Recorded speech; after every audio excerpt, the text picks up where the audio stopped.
say there's a very small pyramid in the beginning of the game, just a 6 and a 4. I have of course a 6 that would fit and the game continues. But then I keep playing with the 7 in my hand that at a later time in the game might set half the pyramid on fire. And so what might be way smarter is for me to play the 7. It holds here. It burns these 2 tiles. They go into my draw pile. But that's a 6 and a 4. And that's actually quite nice to have them at the end of my draw pile. And so the 7 then goes out of the game, and that's a really great way to get rid of a 7 very early on.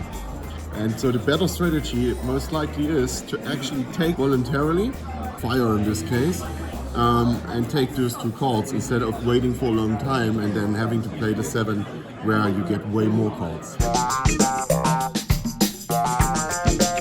Okay, this is an example where the pyramid has grown already a little bit bigger, and I'm sitting here with a 200 in my hand.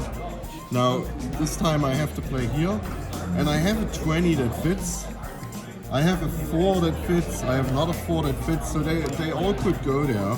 But it might actually be a smart move in this point of the game to realize I can play the 200, and it's very cheap because I only get a 2 and a 20 into my draw pile. And so I play the 200 earlier, which is way less expensive than when I have to play the 200 at the top of the pyramid and then it just crashes through the whole pyramid. So getting that card out early, even if it costs me a little bit, might be the better strategy. Again, voluntarily collapsing, voluntarily playing something that doesn't fit. Also, that's a nice one to play on top of, but if you can tuck it under there, yeah, only one person will get to play on top of it ever. Yes.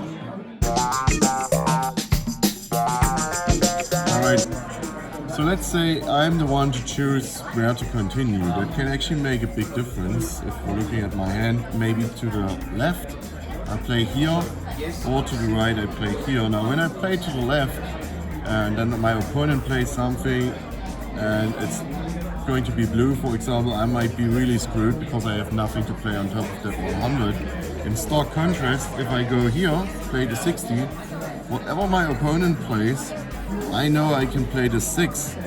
And even better, whatever my opponent plays then here, assuming it's a 2-player game, I know I can play this 10. So clearly going to the right side is the better option.